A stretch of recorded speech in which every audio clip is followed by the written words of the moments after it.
आज हम स्टार्ट करेंगे एक्सरसाइज 1.2। अगर आपने इससे पीछे लेक्चर नहीं देखा तो आप देख लीजिए, क्योंकि उसमें हमने types of symmetric matrix matrices पढ़े हैं। उसमें symmetric matrix, row matrix, column matrix, diagonal matrix, null matrix, हमने काफ़ी ज़्यादा टाइप्स पढ़ी हैं। हमारे पास 1.2 जो है वो सब उन टाइप्स पे है। एक्सरसाइज 1.2 1.2 में क्वेश्चन नंबर 1 जो है उसमें हमें कहा जाता है कि right the transpose of following matrices. Right the transpose of following matrices.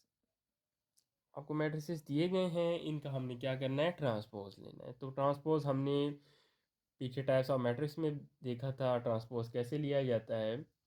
अब एक बार फिर देख लीजिए, हमारे पास फर्स्ट क्वेश्चन है P is equal to 1 2 3 1।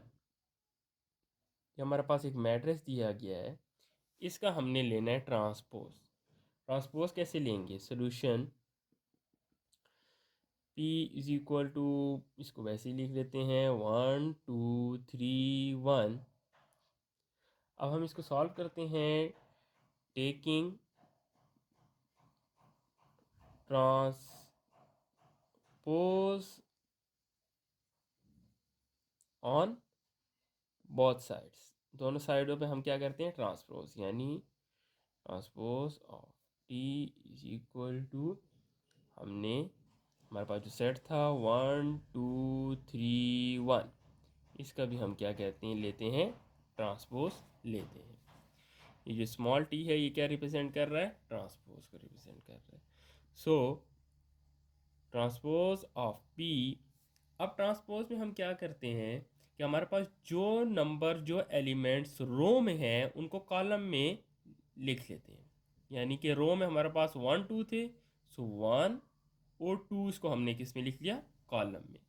Second row हमारे पास जो एलिमेंट थे 3 और 1, इसको भी हम किस में लिखते हैं, 3 और 1। ये हमारे पास क्या आ गए, कॉलम में।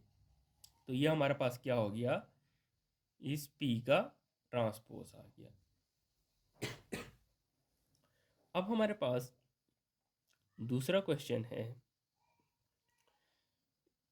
Q is equal to L M N और P।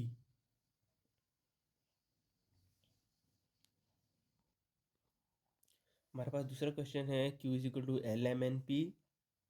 तो हम देखें इसका, जब हम ट्रांसपोज लेते हैं तो वो ट्रांसपोज ऑन बोथ साइड, यानी Q के ऊपर ट्रांसपोज हमने लिया, हमारे पास साइड में थे L M N O P, इसके भी हम ले रहे हैं transpose.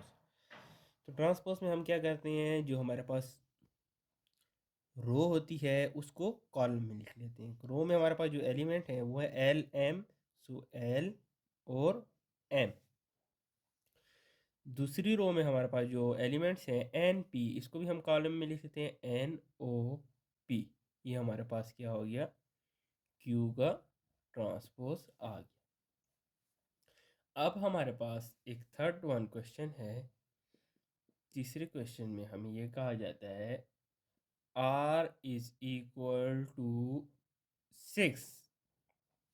R is equal to 6। अब इसका ट्रांसपोज लेंगे, so transpose of R is equal to 6 transpose. ये किसकी इक्वल होगा हमारे पास, ये आपके पास एक ही नंबर है, इसको रो को कॉलम में लिखें तो आपके पास ये कैसे आएगा, 6 ऐसे ही आएगा। यानी कि ये आपके पास क्या है, इसका R का ट्रांसपोज ऐसे लिखा जाएगा। अब हमारे पास क्वेश्चन नंबर 4 की जाने बढ़ते हैं।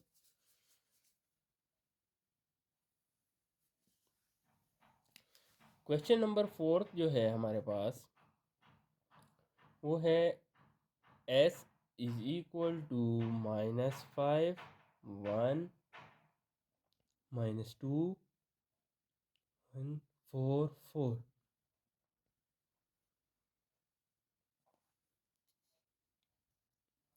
अब हमने इसका ट्रांसपोज लेना है s का, तो बहुत साइड पे ट्रांसपोज लेते हैं। s पे ट्रांसपोज लिया, उसकी जो एलिमेंट है हमारे पास -5 1 -2 1 4 और 4। जब हम इसका ट्रांसपोज लेंगे तो ट्रांसपोज में हम क्या करते हैं, रो को कॉलम्स में लिखते हैं, यानी कि ये रो है, इसको कॉलम में लिखना है। -5 और 1 आप देखिए ना, हमने क्या किया, रो को कॉलम में लिखेंगे, तो रो को कॉलम में हम कैसे लिखते हैं, -5 और ये 1। फिर सेकंड रो है, इसको कॉलम में लिखना है -2 और 1। थर्ड रो है, इसको कॉलम में लिखना है 4 और 4। तो ये हमारे पास क्या आ गया, एस का ट्रांसपोज आ गया। -5 -2 -4 1 1 4। ट्रांसपोज में हम क्या करते हैं, फिर से एक बार देख लीजिए कि रोज जो होती हैं, रोज की जो एलिमेंट्स है हमारे पास, इसको चेंज करते हैं किसके साथ, कॉलम के एलिमेंट्स के साथ। ठीक है, जैसे हमने यहाँ पे किया, जो रो थी उसको हमने कॉलम में लिख लिया, ये भी रो है, इसके एलिमेंट्स को भी हमने कॉलम में लिख लिया, ये भी रो है, इसके एलिमेंट्स को भी हमने कॉलम में लिख लिया। ये हमारे पास क्या है, ट्रांसपोज आ गया। क्वेश्चन नंबर 5 है हमारे पास t इज इक्वल टू 6 7 8 13 1 3 2 4 5। ये हमारे पास एक मैट्रिक्स दिया गया है, इसका हमने क्या लेना है, ट्रांसपोज लेना है। टी का transpose, taking transpose on both side हम लेते हैं। 6 7 8 13 1 3 2 4 और 5। इसका जब हम ट्रांसपोज लेंगे तो ट्रांसपोज ऑफ टी हमारे पास क्या होगा, ये हमारे पास जो रो में एलिमेंट है उसको किस में लिखेंगे, कॉलम में। 6 7 8 रो में है, इसको कॉलम में लिखते हैं 6 7 और 8। सेकंड रो में 13 1 3, इसको हम कॉलम में लिखेंगे 13 1 3 2 4 5 2 4 और 5। ये हमारे पास क्या हो गया, टी का ट्रांसपोज हो गया।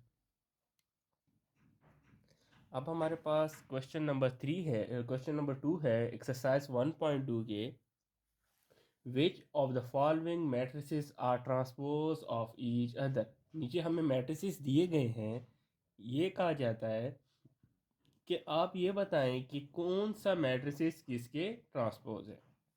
तो हम यहीं पे देखते हैं, A is equal to A1 A2 B1 B2, और B हमारे पास मैट्रिक्स है A1 B1 A2 B2। अगर हम A को ट्रांसपोज देखते हैं B के,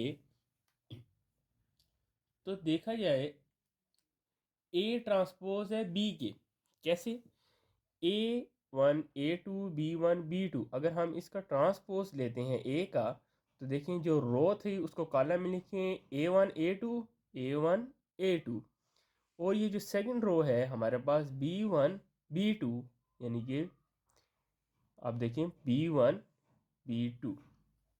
देखिए हम इसको अभी सॉल्व करते हैं, हमारे पास A जो मैट्रिक्स है इसका ट्रांसपोज लेते हैं A1 A2 B1 B2।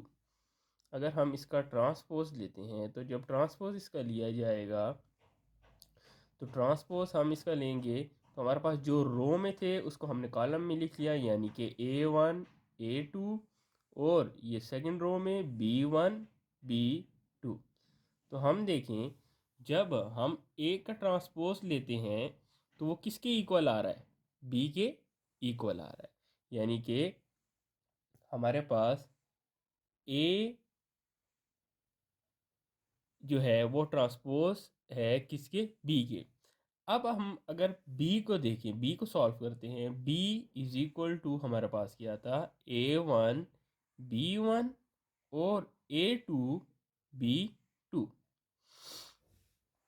अब हम b का अगर ट्रांसपोज लेते हैं, ट्रांसपोज ऑफ b अगर हम इसका ट्रांसपोज लेंगे तो जो रो में थे उसको कॉलम में लिख लिया a1 b1 और सेकंड रो में a2 और b2।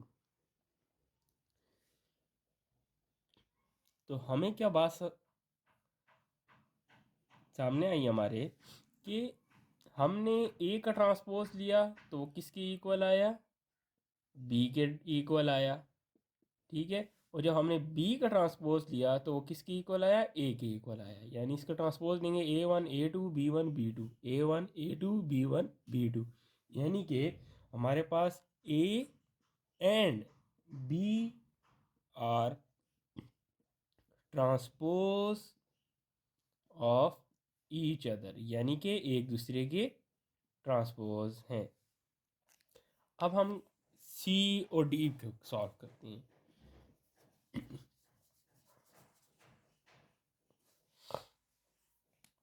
सी और डी, जब हम सी का ट्रांसपोज लेते हैं, ट्रांसपोज ऑफ सी, सी में हमारे पास जो एलिमेंट है -3 1 -1 4 2 और 7।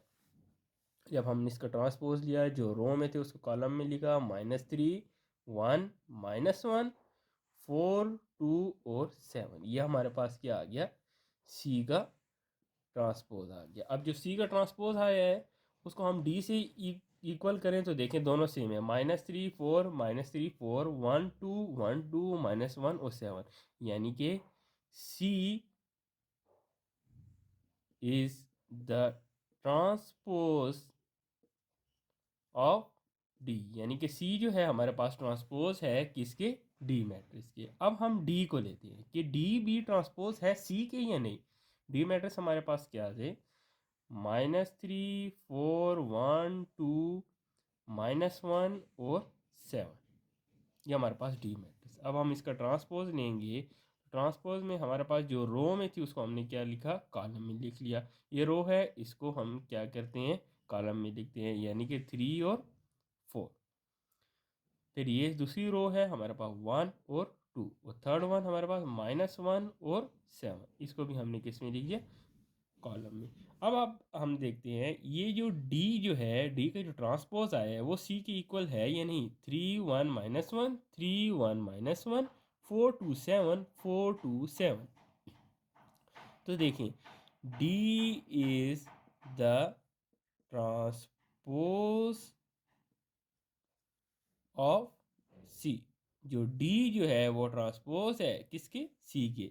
तो हमारे पास ये क्या बात साबित हुई कि C and D are transpose of each other. C and D are transpose of each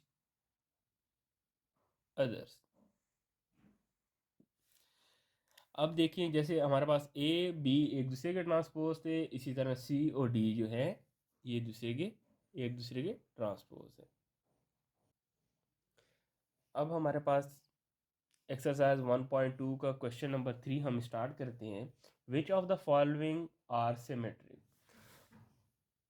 हमें एक मैट्रिक्स दिया गया है।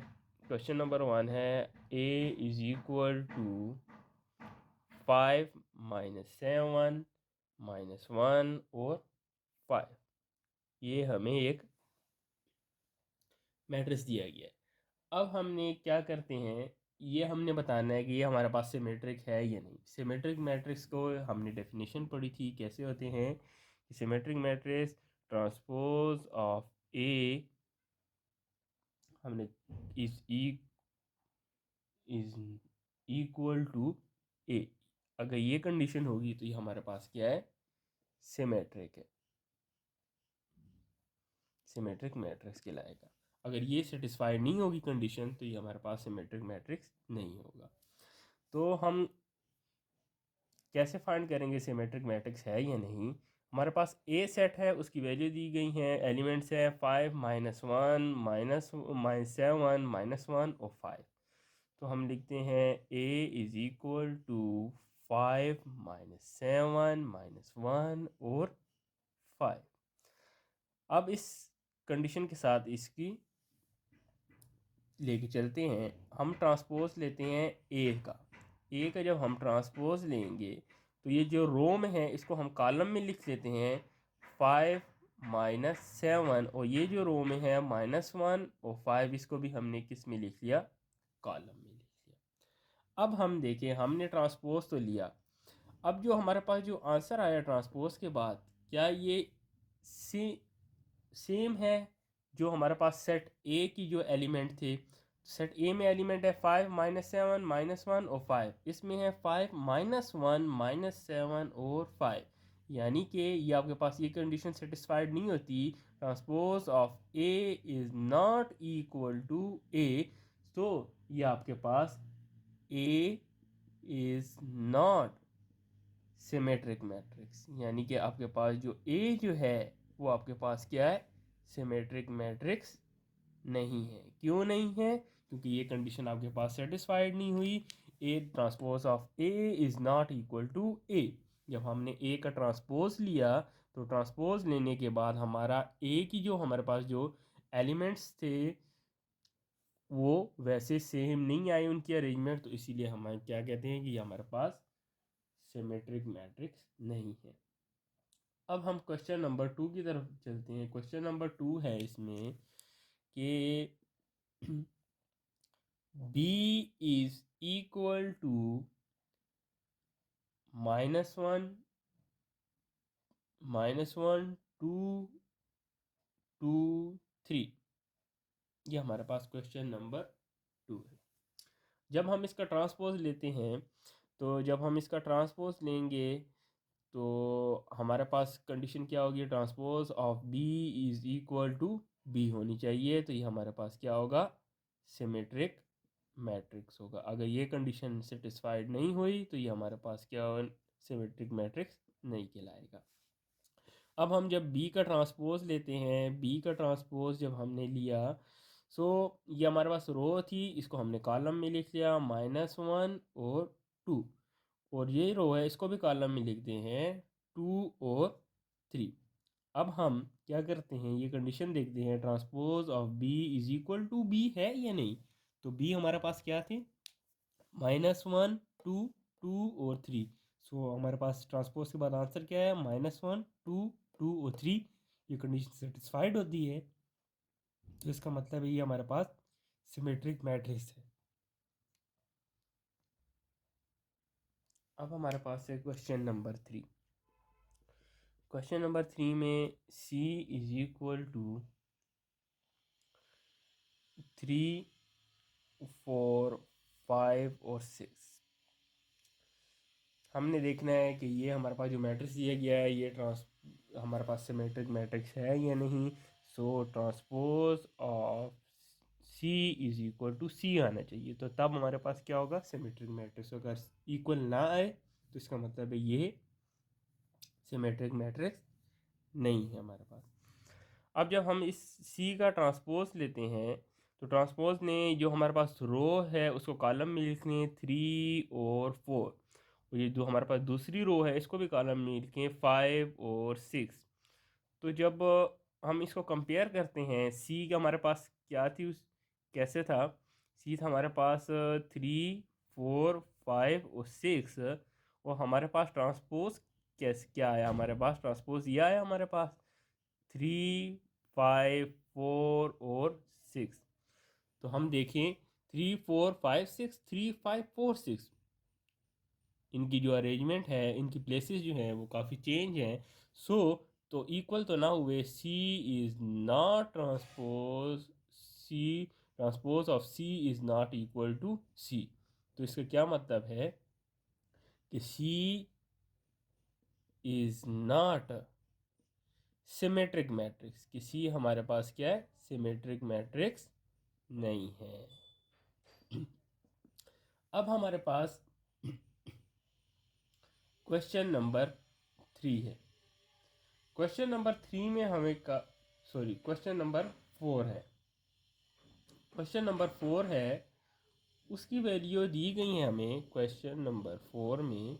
हमें कहा जाता है d इज इक्वल टू 1 2 3 4 5 6। जब हम इसका ट्रांसपोज लेंगे यानी ट्रांसपोज ऑफ d इक्वल आना चाहिए d के, तो तब ये क्या होगा, सिमेट्रिक मैट्रिक्स होगा। अगर d के इक्वल ना आए ट्रांसपोज ऑफ d के इक्वल नहीं आएगा, तो ये हमारे पास क्या होगा, सिमेट्रिक मैट्रिक्स नहीं होगा। अब हम d का ट्रांसपोज जो लेते हैं, तो जो रो में थे इसको कॉलम में लिख लिया 1 2 3, इसको कॉलम में हमने लिख लिया। और जो हमारे पास दूसरी रो थी इसको भी कॉलम में लिखते हैं 4 5 और 6। तो हम जब इन दोनों को कंपेयर करते हैं, ट्रांसपोज ऑफ d को d से कंपेयर करें, तो कितने 1 2 3 1 4 4 5 6, तो कितना चेंज है हमारे पास। तो हमारे पास ये क्या आया, d is not symmetric matrix, कि d हमारे पास सिमेट्रिक मैट्रिक्स नहीं है। ये हमारे पास हो गया क्वेश्चन नंबर 3 का पार्ट 4। अब हमारे पास क्वेश्चन नंबर 4 है। क्वेश्चन नंबर 4 में हमें कहा जाता है 1.2 का question number 4, which of the following matrix are skew symmetric matrix. Question number 4 में कहा जा रहा है which of the following matrices are skew symmetric। Skew symmetric कौन से हैं, अब आप बताएं। हम सॉल्व करते हैं। क्वेश्चन नंबर 1 है a इज इक्वल टू 0 4 -4 और 0। हमारे पास स्क्यू सिमेट्रिक कैसे होता है, स्क्यू सिमेट्रिक हमारे पास ये होते हैं कि transpose of a is equal to -a आना चाहिए। अगर ये इक्वल हुआ तो ये हमारे पास क्या है, सिमेट्रिक मैट्रिक्स है। अगर इक्वल ना हुआ तो ये सिमेट्रिक मैट्रिक्स नहीं है। ये इक्वल है तो इसका मतलब सिमेट्रिक मैट्रिक्स है या नहीं है। अगर ये है और अगर नहीं है इक्वल तो आपके पास ये सिमेट्रिक मैट्रिक्स नहीं है। अब हम a का ट्रांसपोज लेते हैं और फिर माइनस जो है वो a के साथ मल्टीप्लाई करें। अब जो इस a है इससे मल्टीप्लाई करें तो हमारे पास ये इक्वल आए, तो हमारे पास क्या है, स्क्यू सिमेट्रिक मैट्रिक्स है। यानी कि हम जब a का ट्रांसपोज लेते हैं, a का जब हमने ट्रांसपोज लिया तो जो रो में थी उसको कॉलम में लिख लिया 0 4, इस रो को भी कॉलम में लिखे -4 और 0। ये हमने क्या ले लिया, इसका ट्रांसपोज ले लिया। अब हम क्या करते हैं, इज इक्वल टू ए को अगर माइनस से मल्टीप्लाई करें, जो ए है हमारे पास, जो ये हमारे पास जो आया है ट्रांसपोज आया है, इसको जब हम माइनस से मल्टीप्लाई करेंगे ट्रांसपोज को, तो ये हमारे पास इक्वल है ये नहीं। तो देखें हम जब इसको मल्टीप्लाई करेंगे, 0 के साथ माइनस को मल्टीप्लाई करें तो वही 0, 0 को सॉरी 1 माइनस को इस -4 से मल्टीप्लाई करें तो +4 हो जाएगा, क्योंकि माइनस माइनस प्लस होते हैं। इस माइनस को जब +4 से मल्टीप्लाई करते हैं तो हमारे पास -4 आ जाता है। और हम 0 को जब माइनस से मल्टीप्लाई करें तो वो 0, यानी 0 के साथ कोई भी नंबर मल्टीप्लाई होता है तो वो 0 हो जाता है। अब हमने क्या देखा कि transpose of a equal to -a, so a is skew symmetric. कैसे स्क्यू सिमेट्रिक था, हमने देखा कि जब हमने a के ट्रांसपोज लिया तो हमारे पास ये a था, इसका ट्रांसपोज लिया 0 -4 4 और 0 इज इक्वल टू -a। जब हम माइनस इसके साथ मल्टीप्लाई करते हैं, माइनस जब हम इसके साथ मल्टीप्लाई करते हैं तो हमारे पास क्या आता है, -0 के साथ मल्टीप्लाई होगा तो हमारे पास 0 आ गया। जब यही माइनस इस -4 के साथ मल्टीप्लाई होगा +4, और ये माइनस जो है हमारे पास 4 से मल्टीप्लाई होगा -4, और माइनस जो 0 से मल्टीप्लाई होगा तो 0। तो जब हम देखते हैं कि हमने जब इसके साथ माइनस को मल्टीप्लाई किया था, यहाँ पे हमने जब माइनस के साथ मल्टीप्लाई किया था तो ये देखें हमारे पास ये और ये दोनों सेम आ रहे हैं, 0 4 -4 0 0 4 -4 0। तो ये हमारे पास क्या है, स्क्यू सिमेट्रिक है। इसका क्वेश्चन नंबर 2 देख लें। 0 -5 5 और 0, जब हम इसका ट्रांसपोज लेते हैं तो हमारे पास ये किसे बी के equal, B is equal to, so transpose of B is equal to minus B क्या आना चाहिए, तो तब हमारे पास क्या होगा, सिमेट्रिक मैट्रिक्स होगा। तो जब हम बी का ट्रांसपोज लेते हैं, तो बी का ट्रांसपोज जब हम लेते हैं तो हमारे पास आ गया 0 -5 5 और सॉरी, जब हम इसका ट्रांसपोज लेंगे तो हमारे पास जो रो थी उसको कॉलम में लिखा, यानी कि 0 -5, और जो ये दूसरी रो थी उसको कॉलम में लिखा 5 और 0। ये हमारे पास क्या आ गया, ट्रांसपोज। अब माइनस के साथ मल्टीप्लाई करेंगे तो हमारे पास जब -0 5 -5 और 0 जब इसके साथ मल्टीप्लाई किया तो देखिए माइनस जब 0 के साथ मल्टीप्लाई होगा तो 0 आ गया हमारे पास, -5 से मल्टीप्लाई हुआ तो +5 है तो -5, और यही माइनस जब इस माइनस से मल्टीप्लाई होगा तो माइनस माइनस प्लस यानी कि 5 आ गया, और यही माइनस जब 0 से मल्टीप्लाई होगा तो हमारे पास 0। तो अब हम देखते हैं कि ये हमने जब इसको माइनस इसके साथ मल्टीप्लाई किया था, ये माइनस जब मल्टीप्लाई किया था हमने, ये वाला माइनस जो हमने मल्टीप्लाई किया था इसके साथ, तो उसके बाद हमारे पास क्या आया, 0 -5 5 और 0। तो आप देखें जब हम इसको कंपेयर करते हैं बी के साथ, तो 0 -5 5 और 0 0 -5 5 और 0, so B is skew symmetric. B हमारे पास क्या है, स्क्यू सिमेट्रिक मैट्रिक्स है। अब हम चलते हैं क्वेश्चन नंबर, इसका जो 3 है क्वेश्चन 4 का, उसकी तरफ। क्वेश्चन 3 में हमें कहा जाता है C इज इक्वल टू 0 7 7 0, ये हमें एक मैट्रिक्स दिया गया है। अब हम क्या करते हैं, क्या कंडीशन है, transpose of C is equal to -C होना चाहिए, तो हमारे पास क्यू सिमेट्रिक होगा। जब हम इसका ट्रांसपोज लेते हैं तो ट्रांसपोज जब हमने लिया, इसकी जो रो थी इसको कॉलम में लिखा 0 और 7, इसकी रो में 7 0, इसको कॉलम में लिखेंगे तो 7 और 0। जब हम क्या इसको,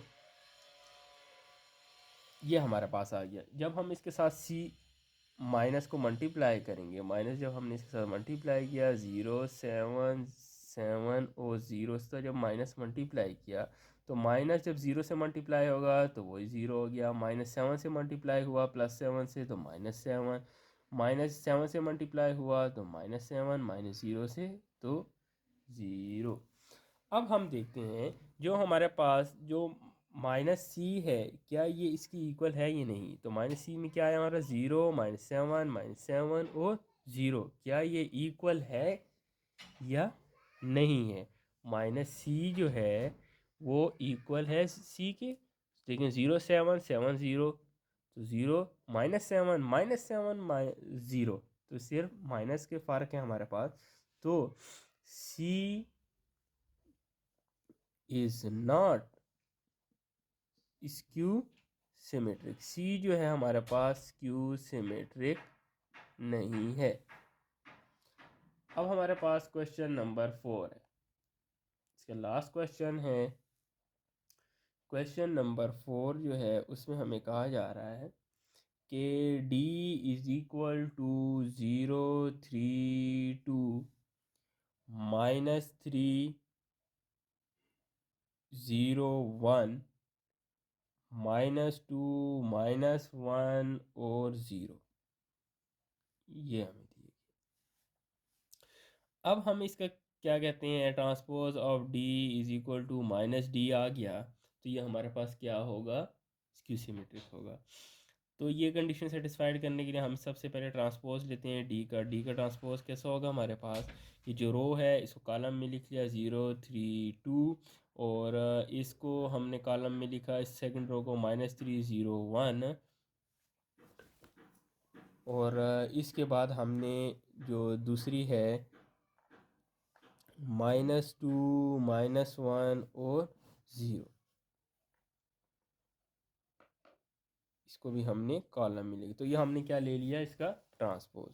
अब हम क्या करते हैं, इसके साथ माइनस को मल्टीप्लाई करते हैं। तो माइनस को मल्टीप्लाई जब हम करेंगे इसके साथ, तो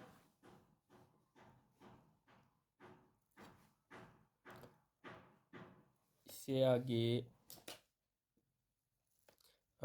माइनस को जब इससे मल्टीप्लाई किया हमने, 0 -3 -2 3 0 -1 2 1 और 0। सो हमारे पास क्या आता है आंसर, आंसर हमारे पास आएगा, माइनस को 0 से मल्टीप्लाई किया 0, माइनस को -3 से मल्टीप्लाई किया तो +3, माइनस को -2 से मल्टीप्लाई किया तो 2। अब देखिए माइनस को 3 से किया तो -3 0, और ये से आ जाएगा +1, ये -2 -1 और ये 0। हमारे पास ये आंसर आ गया।